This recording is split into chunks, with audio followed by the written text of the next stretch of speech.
कदाचित् कालिन्दी तटविपिन सङ्गीतकरवो मुदा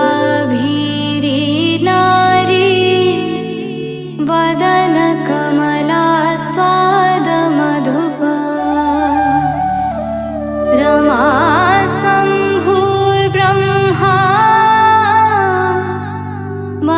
पति गणेशार्चितपदो जगन्नाथ स्वामी